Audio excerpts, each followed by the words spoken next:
Hey guys, this is Lost Worm, and you're watching The Worm's Turn, playing Pillars of Eternity 2 Deadfire. If you've been following along, you'll notice that continuity between videos is not entirely smooth. That's because I was experimenting with trying out Twitch.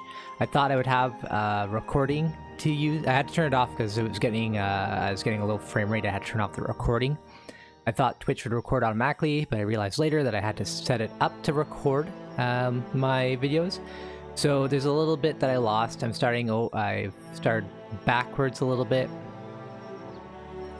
And I'm working my way towards where the footage will be missing. So there's going to be a little bit of stuff that's going to be different this time around. It should just be like an hour or two of footage I missed, so it shouldn't take too long to catch up to where I actually am. Right now it's not going to be blind for me because of that. Barbarian. I chose him as a barbarian. I felt like I needed a little bit more tankiness in my group. Ugh. Not that barbarians are great tanks. Alright.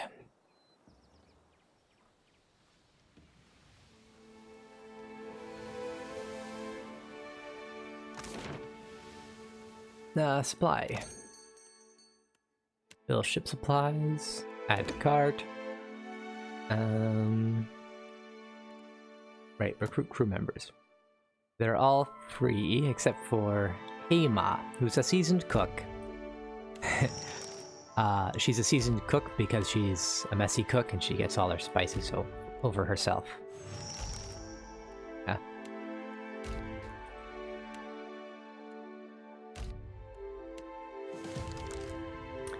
Alright. Let's go to ship management. Oh. I don't have enough cannons. Ship UI, view. I think the cook would increase food consumption since they're making delicious food. There's my water, food and water. Did I just hire a bunch of sailors? Okay, what are you good at? Be a cannoneer, that's all you can do. You can be a surgeon. What's this? What are these slots? What are these? Resting? Okay. Are you the injured person? You're the injured person. Go over here. You're a cook.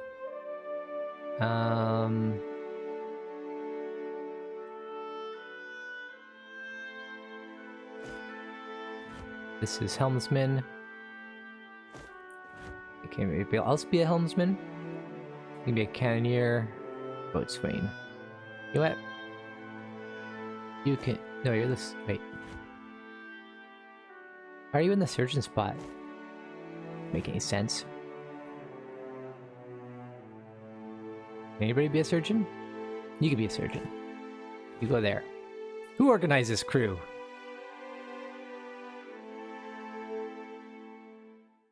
What are you good at? Navigator and deckhand. Deckhand and surgeon.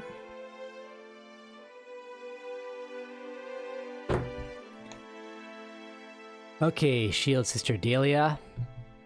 You're also a surgeon.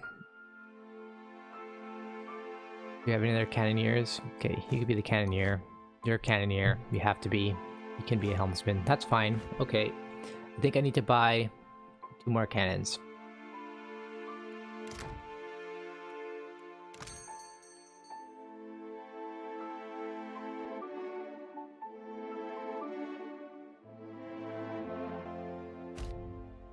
I don't want 19 cannons. Okay. Let's close that. Go into my... No, not supply. Ship management. Where are my cannons? Alright. There, one there, there. Now we got 4 cannons. We're set to sail. And then I go to Neketaka.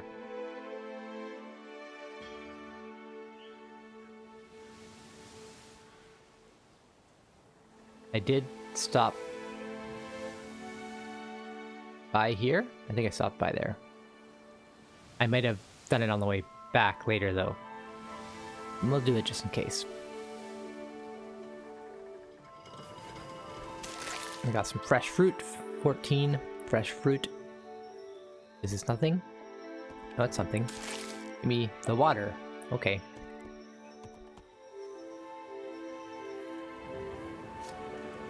Navigation. View.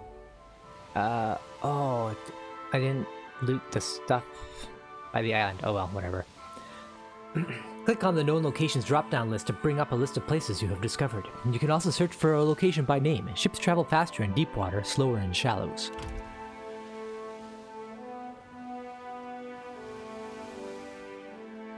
Ahuaro. You're sailing past a reef when Venezi shouts out, pointing to port. There lists a ship stranded in the middle, perched on a narrow shoal. It tips and rolls with the passing waves. Hanging from its mast is a blue flag showing an image of a crescent moon sinking beneath the waves. Your crew gathers around, murmuring in low, excited voices. Aura the Mad rushes to the railing. Captain, that's a gift-bearer ship! No telling what sort of treasures it's got! Beodul snorts. Gift bearers carry sentimental junk, worthless stuff. No, that's a smuggler's ship. It's a classic disguise. Little Luca spits into the water. That's a fucking stupid one. Gift bearers only visit landlocked vessel settlements. That's a trap. Thoughts? Ain't a trap, Captain. Ship to be smashed, shit for that. Might be too smashed ship to ship for salvage, too. Seraphim scratches the back of his head as he peers at the vessel. More thoughts? Aloth rubs his chin. I've heard rumor that some gift bearers operate as smugglers on the side. I suppose it's possible they're carrying something of value. Thoughts? Jyoti. No, I'm not gonna be able to do Jyoti. Sickle cuts through smugglers just as easy as any kid. Easier, maybe. Licking her bottom lip, Jyoti studies a seemingly stranded vessel. Sorry, guys. Thoughts? Dare? With a shake of his head, Adair frowns, says nothing. What is that about the gift bearers, Beodul? Beodul fixes a pensive frown on the wreck. No offense, Captain, but the servants of Andra collect things people want to forget and consign them to the sea. Anything gift bearers might be carrying would be stuff nobody wants. Prepare a skiff. We'll have to row out and climb the hull. I don't remember what Beodul sound like either. This is a disaster! You row the skiff above the reefs, the waves tossing it, the bottom of the small boat occasionally scraping across the jagged structure below. You tie off on a snag of coral next to the wreck. The water is rough and the hull slick with brine, but you're able to find purchase between the shifting planks. Climb up. You pull yourself up using bent planks and barnacles for holds. You've almost reached the main deck when a wave slams against the ship. You hear a crash from somewhere below as the vessel rocks. Your legs slip out from under you and your fingers dig into wet lumber. Your grip holds. Once the ship settles, you resume your climb and make it to the safety of the deck. The ship is deserted. You don't even find corpses. If the ship had a skiff, it's missing too. Search for salvage. You find several crates of supplies and several more of sorted odds and ends, handkerchiefs, beaded jewelry, cracked scrimshaw, and a child's doll. Ammunition, 27 gain, medicine, 10. You think back to Beodul's comments and wonder if this might have been a smuggler's vessel after all. Search for evidence of smugglers. Who will search? I think it'll be Ilmin. But then you notice scuff marks along the deck, as if the box of junk has been removed repeatedly over the same spot. Not reading very well. You slide it aside and find a trap door beneath. Within the rests a small chest brimming with golden skellings. You've gained 23 golden skellings. Among the coins rests a small figurine of an imp, of all things. You've gained Laughing Imp cameo. You summon in 2 brine imps. You load your find onto the skiff and row back to your ship. And we gained 99 crew experience. Inventory. Right, I have to equip Seraphim as well. Seraphim. I don't like that you got a gun in one hand and a melee weapon in the other. Doesn't make a lot of sense to me. I don't know, maybe there's a good reason for it. What else will I equip you with? Yeah, nope, not 2 morning stars. How about 2 swords? No, those are slashing also. Darn it.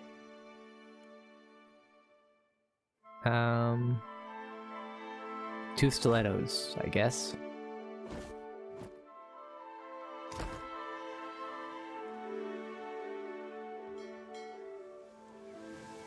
Neketaka. Oh no, I didn't want to do that. Embark. Where's my mouse? Did it just... What's going on? Why is my screen black?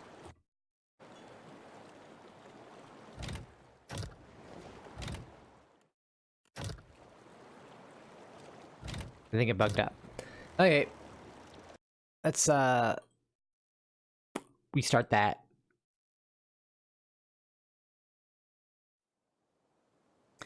Alright, back to the action. Where's it going? Known locations. Neketaka.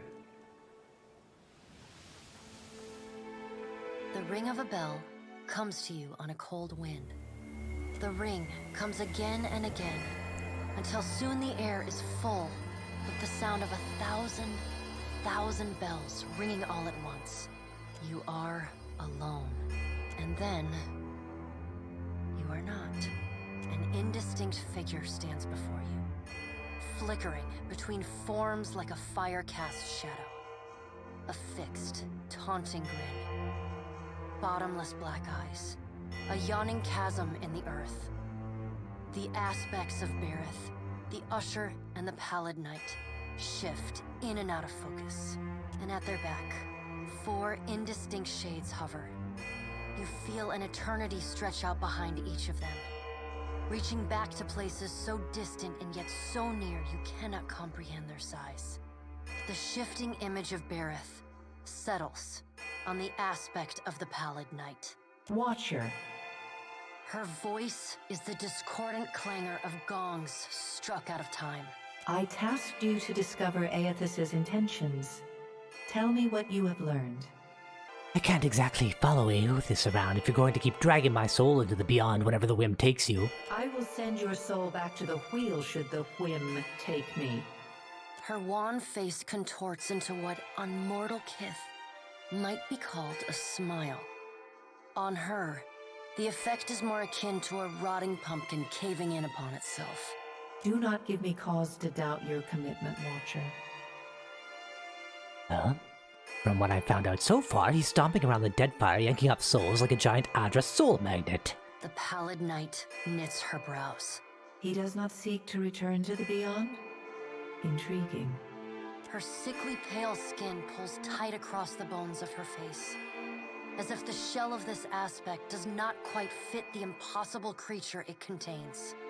The figure nearest Berith dissolves and reforms in the image of a thin-lipped, ancient crone, whose face has felt the melting kiss of fire. The goddess Wodaka strides forward. Does Aethys frighten you, Berith? He should. Magran subdued Aethys's influence once before, and yet he returned. From out of Wodaka's shadow shuffles a hunched, bald man you recognize as the god Scan. His skin is mapped with swollen lash scars, and breath whistles through the ragged hole in his face, where his nose once was.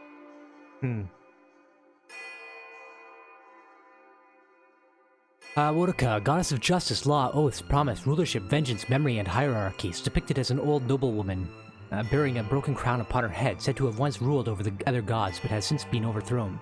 Scan, god of defiance, violent rebellion, secret hatred, covert plots, resentment, and envy, frequently pictured as a disfigured and scarred slave and worshipped most often by the subjugated and destitute. He does not speak, but stares up at Wodaka, with naked loathing plain on his ruined face. Wodaka steeples her long, knob-jointed fingers. We must annihilate Aethys now, before he makes a rash decision we cannot easily annul. She casts a sly look at the Pallid Knight from the corners of her eyes. A moon would do the job nicely. I'm pretty sure we need that. A voice echoes from the shape nearest Berith. The lava is too large to be moved, and Kaltha too quick to be caught, even for a god of Wodaka's strength and apparent lunacy. Lunacy for the moon. Very appropriate. The figure beside the aspect of Bareth flows forward in a swirling cloud of ash. The ash falls to the tiles and reveals a molten-skinned woman, leaning on a monstrous, wicked-edged broadsword. Magran's glowing lips curl in disdain. We must find a solution to the problem of Aethys that is neither do nothing, nor destroy the world. Magran, goddess of war, fire, transformation, purification, consumption, and trials, patron goddess of the Deerwood, thought to have blessed the Godhammer bomb that destroyed Widewood and possibly Aethys. I acted in haste during the Saints' War. You will not goad me into doing the same now. Saints' War began as a peasant revolt in Raed Saris, led by a farmer named Widewind who claimed to be the living vessel of the god Aethys. After overthrowing the Raed Saran government, Widewind invaded the neighboring Deerwood where he was defeated, destroyed by a weapon dubbed the Godhammer bomb. Aethys has not been heard from since. Well, until now. To move against him while his plans are unknown would be the height of foolishness. We must find wisdom in precaution. And what kind of precautions do you suggest? Magran looks at you as one might a wayward gob of spit on one's shoe. It is no business of yours what the gods decide. Since you're directing me, it is a bit of my business. Another of the silent figures steps forward, and the warm, golden light of a summer's afternoon spills across your face. Let's all take a deep, calming breath. Perhaps cooler heads will prevail. Behind Helia's words, you hear the soft coo of doves. Helia, goddess of the sky, maternity, creativity, birds, song, invention, language, and the arts, not known to take a particular physical form, but thought to be present in birds of all kinds. Aethys has been separated from us for too long. Isn't it possible he intends only to gather enough souls to reclaim his realm in the beyond? He should be welcomed. You look up then into avian eyes. Through them, you see clouds of starlings converge and divide. And what if he intends to betray you? Helia puts a feathered hand to her chest. He wouldn't. Betrayal is not in his nature. Scan shuffles forward. Yes, yes. We should welcome Aethys' return to the fold. His gratitude we can leverage to cajole him into divulging his plot. Then, when he believes himself to be in our good graces, we do as Wetica suggests, and crush him into the earth. Scan pauses, inspecting you. Ah, and here is the Watcher who delivered poor tormented Alice back into the clutches of her uncle, Lord Harren. Curious. I don't remember that. Who are they? Scan licks the ragged edge of his lipless mouth and grins, then turns to Helia. I did not expect such a deliciously ruthless idea from you, Helia. I am impressed. Helia's feathered crest stands on end. You wretched little creature. The Say pallid nothing. knight gestures for silence. Aethys cannot be killed, but he may be subdued. Yet to do so will take immense power and time. Both stand in his favor. Magran grits her black glass teeth. That is why we must ascertain his plans before he has the chance to put them into motion. Why does one god Aethys have more time and power than you? She begins to pace. Her steps leave little trails of fire in her wake. Magran stops and balls her hands into flaming fists. Even if we manage to destroy his current form, there is the possibility he could return, if he has not already absorbed all of his children. What? What? Absorbed his children? I don't understand. The pallid knight casts a cold, cutting glare in Magran's direction. Magran speaks too freely. That knowledge is beyond your ken, Watcher. Wotica waves the gods to silence. Aethys gathers strength. His strength is a threat to us. Her voice takes on a sharp, almost panicked edge. There is no sensible answer to the question of a resurgent Aethys other than decisive, final action. Say nothing. We will act when it is appropriate to do so, and not before. The Pallid Knight steps away from the half-circle of assembled gods. She pulls herself up to a great height. The words she speaks next come not from her mouth, but from all around you. Follow him, Watcher. The black of the Pallid Knight's irises expand until her eyes are as dark and cold as the void between stars. She bends down and brings her ghostly face level with your own. Your debt to me remains unpaid. You know what? This is bullshit. She stares at you, unblinking. Like a needle drawn to a magnet, you are pulled toward her one compulsory step at a time. You blink open your eyes and find yourself on the floor of your ship's cabin. Alone.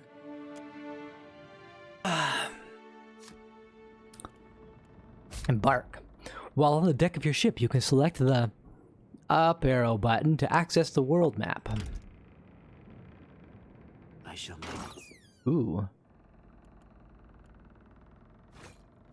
Oops. Hey. What's all this?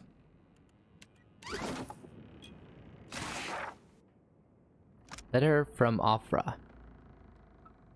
Ilman, I hope this letter finds you in good health. It has been many summers now since you first arrived in Gilded Vale.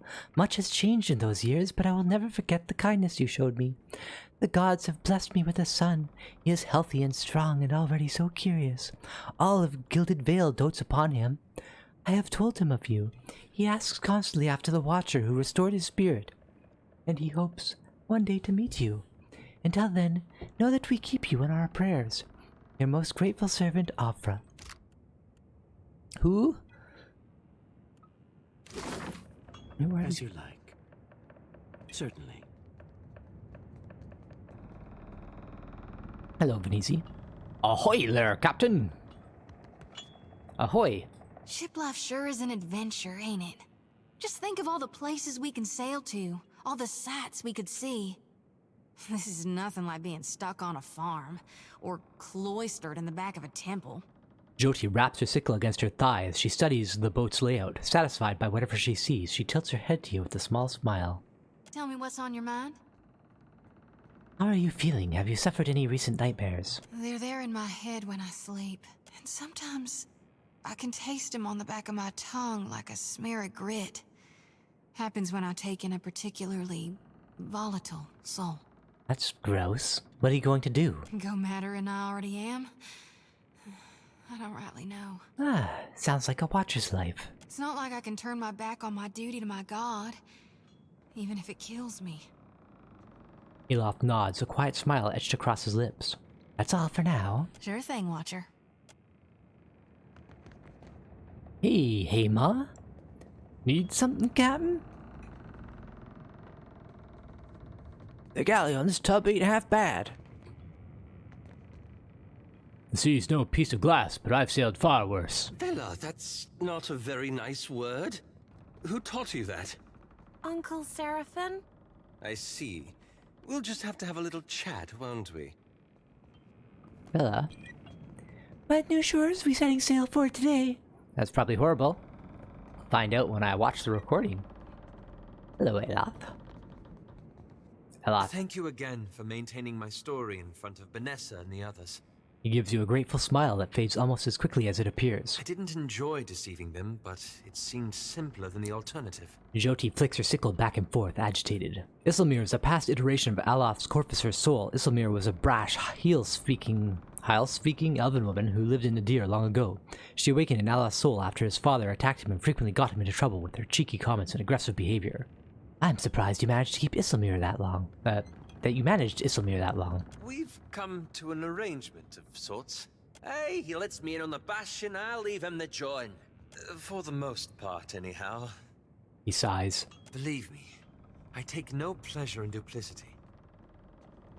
What exactly were you doing out here? At your suggestion, I took up Theos' mantle after we parted company. Theos Ixarcanon was a member of the Anguathan civilization and Grand Master of the Leaden Key, an organization devoted to keeping the secrets of the gods. Having allied with the goddess Vodka, Thao was possessed of the power to recall the memories of all his past lives, making him one of his history's most notorious schemers. He was killed by the Watcher of Kadnua, bringing an end to the Deerwood's Hollowborn crisis. Adair tugs at his beard, a sour look on his face. I wanted to use the Leaden Key to improve the lives of Kith.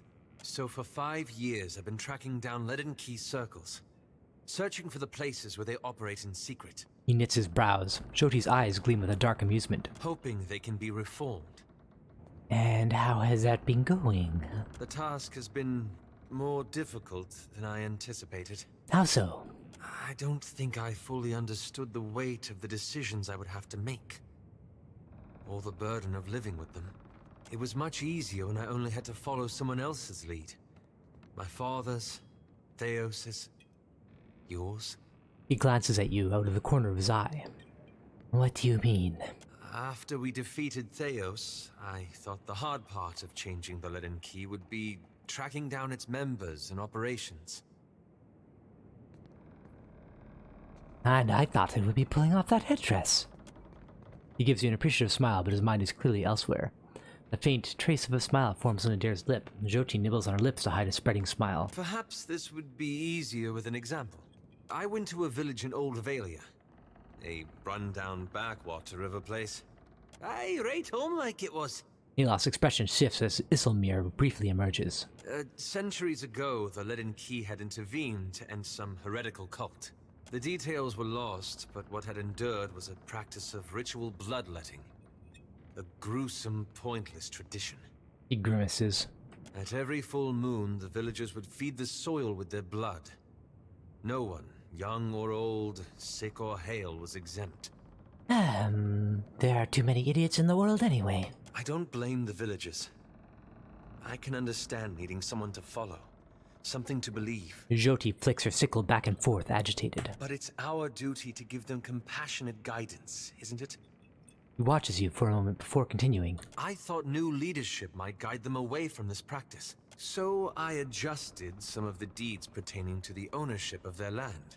He gives you a sly look. Irked, Joti runs her tongue over her teeth. It just so happened that a nearby Comtessa, a rather prosperous one, had a claim on the village, and the fertile fields around it. Clever. I thought so, at first. Joti's eyes narrow, dark lashes fusing. The Comtessa annexed the village, as I'd planned. But she did nothing about the bloodletting ritual. And while it continued, she taxed the villagers to pay for the plantation she was building. And conscripted half of them to defend it. He's worked the edge of his sash to a tight knot. He clenches it between his pale, rigid fingers. You couldn't have known what would happen. This isn't your fault. I had to do something, didn't I? He turns to you with a wide, anguished eyes. He pauses again, untwisting a sash at his lap. I keep wondering what I might have done differently, or how I could have known better. The Comtessa chose to bring misery down those people. She's to blame here, not you. I suppose so. I should get some rest. It's been a long day, and you've given me a lot to think about. Wait, you still haven't told me what the Animancer have to do with any of this. Ah, that. He massages his temples. I'm looking for an old Leaden Key sect. I've found several references, but... He breaks off, shaking his head. I want to be sure. Please, let me go over my notes again. Then I promise I'll tell you everything. We'll talk more later then. Yes? I don't think I talked to him about that. Yet.